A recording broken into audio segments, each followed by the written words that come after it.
Good evening, gentlemen. Since following these 6 rules, I have managed to get a perfect GPA in university. I've gone from having no friends, no girlfriend, and looking like this, to having a girlfriend, having a couple of friends, and still looking a little bit cooked, but looking better. I wake up naturally at 5:30 a.m. roughly every day and work on my passion of YouTube. I have a bit of money in savings, and perhaps most impressively, I can do this.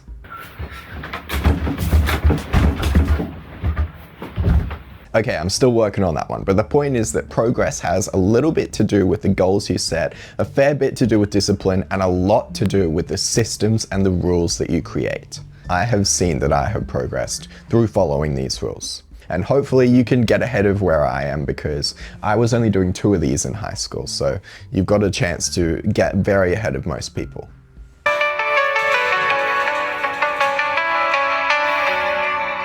For study, I've actually got 2 rules instead of 1. First one is to understand and then practice. Don't go on to the practice stage doing practice questions until you've actually learnt it to a degree that you're happy with it. And then when you're practicing, practice questions are a really, really good way to learn. They're more effective than just rereading your notes. Okay, and then the second rule for study is no phone in breaks. Your brain is like a sponge here. If you go on your phone in breaks, if you scroll in breaks, even if you check your messages in breaks, short study breaks, by the way, like 5 minutes, 10 minutes, it is like cutting a sponge in half and squeezing it out. It's like cutting it in half because you're reducing your dopamine. You've now fried your dopamine receptors. So when you go back to study, you're going to have no motivation. You're not going to be able to concentrate as well. Your ability to absorb information like a sponge from your brain is going to be reduced because you've got this less dopamine. It's also like squeezing out all the sponge going on your phone in the breaks, because when you have a break and you just, for example, stare into space, go for a walk, even listen to music, although I still think that's not perfect, you're going to have this chance for memory consolidation. Your brain in the background unconsciously is going to be going through this stuff. And when you're scrolling, your brain is fully taken up on that. You're not going to have that chance for the memory consolidation. So everything you've just learned, all the water you've absorbed into your sponge, is just getting squeezed out. Obviously, it's not that dramatic. You're not going to forget everything, but I do think that it actually impacts you. And so just scroll up, scroll later, scroll once you're done studying, like go for it, do that stuff, but please don't do it in the study breaks. For social life, the rule is to journal after every time you socialize, and journal TWIP. Do you need to text anyone? Do you need to like follow up with the people? Do you need to invite them out somewhere?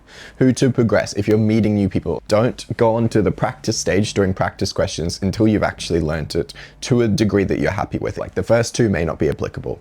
The reason you need to journal and do this stuff is because you're not going to improve your social life if you don't enjoy your social life. And this journaling will actually help you improve it faster as well. You're going to write down stuff to improve, and you're also going to become more confident by doing this.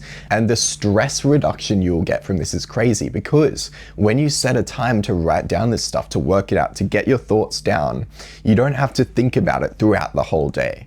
And so instead of just ruminating about what you could have said better in conversations, you know, in the shower, thinking about conversations from years ago, you'll still think of that stuff, but you can go, no, I've already thought of that because I've journaled. If you're meeting new people or you don't know people that well, and you're trying to work out if you should be friends with them, instead of spending all day figuring that out, just write it down, just spend like 5 minutes deciding. Improve. What is one thing that you need to improve for next time? This actually helps with anxiety and helps you feel better, because you're not worrying about how, oh, you did all this stuff wrong. No, because you've got one thing that you're going to fix. You've got a plan to fix it next time. And that makes you feel way better. And then one thing you're proud of, because a lot of the time you focus on the negatives, you ruminate about what you could have said better, and you're going to find this a lot more enjoyable if you are just proud of one thing you did well, because you will have done one thing well. And paying attention to what you've done well actually helps lock in that new habit as well. If you just accidentally do something well, or you do something well and you don't actually reflect on that, you're not going to remember to keep doing that.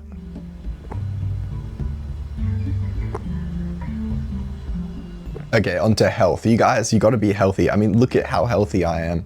I'm drinking a smoothie right now. I'm definitely not unhealthy at all. I have very good health choices. Yeah, but like listen to ChatGPT over me on exactly what to do here. Just go and ask like what I need for health and longevity. But genuinely, I reckon it only takes 3.5 hours a week. 2 hours of strength, 1.5 hours of cardio, and if you're like riding your bike to the gym or something, that's some of the cardio done, then you can only do 2 30-minute sessions instead of 3. It doesn't take too much time out of your week. You're gonna live longer, you're gonna feel better, you're gonna be able to concentrate better, you're gonna look better. The only reason you wouldn't focus on your health just to do the minimum would be if you're just lazy or if you don't know what to do. So make a plan of what you're gonna do, and then that will help with both of those things. Make a plan of like when you're gonna exercise, what time of day, and like where you're gonna like go to the gym, where you're gonna go for a run, and then just stick to that plan and make sure it's easy and then build it up instead of trying to do some really hard thing at the start, which you'll probably fail to do. Like 3.5 hours a week is like probably your daily screen time. It's probably my daily, oh no, it's not my daily screen time, but it's not much. Even when you account for like commuting, getting ready, it's probably only like 5 hours. Like that's not that much. When it comes to looks, I just want to say I am no expert. There are plenty of better people to listen to than me on this. What my personal opinion is, like I have improved my looks a fair bit. So I will say there's a hierarchy. The top of the hierarchy, hygiene, most important. Then posture, I'm still fixing this. Then body fat, then hair and fashion, and then everything else.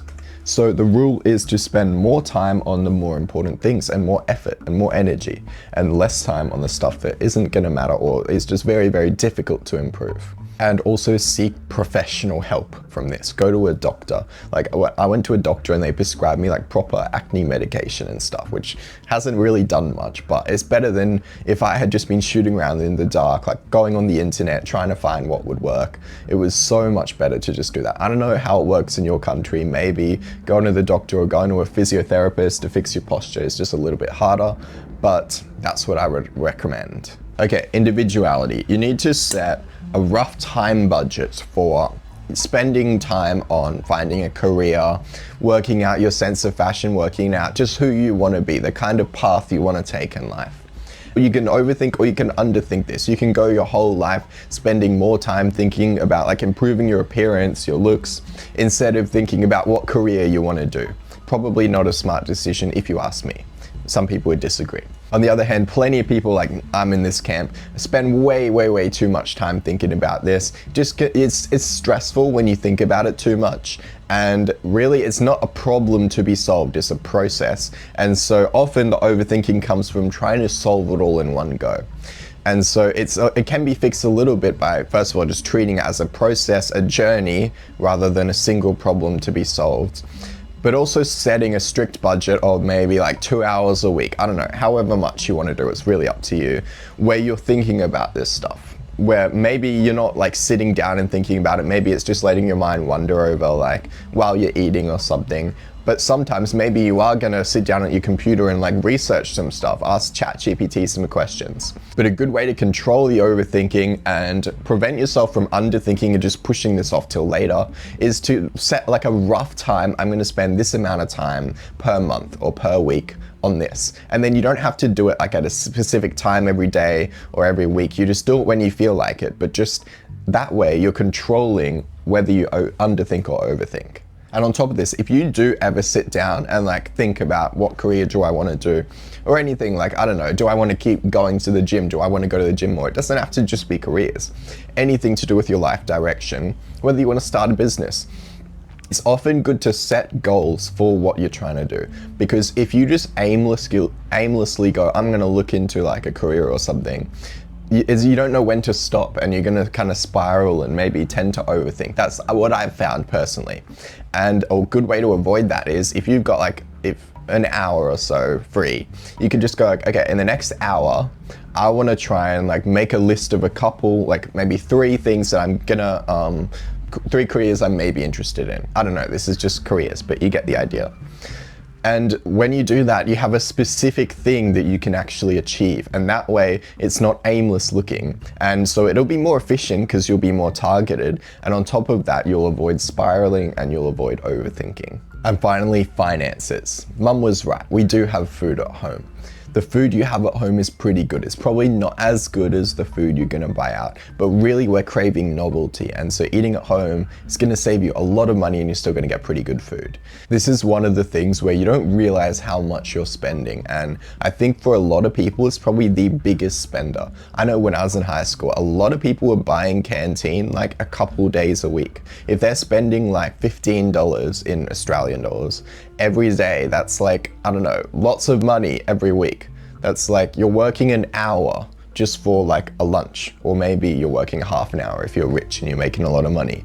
It's not worth it. If your friends are all eating out, then sure, like eat out. Don't be that one person who just doesn't get anything. That's fine. But don't eat out by yourself if you can avoid it. If you have like diabetes and you have to control your blood sugar or something, like if you're really, really starving and that's the only option, go for it. But even then, only get the thing that's actually going to be nutritious and is cheaper, but not the thing that is the most expensive but will taste slightly better.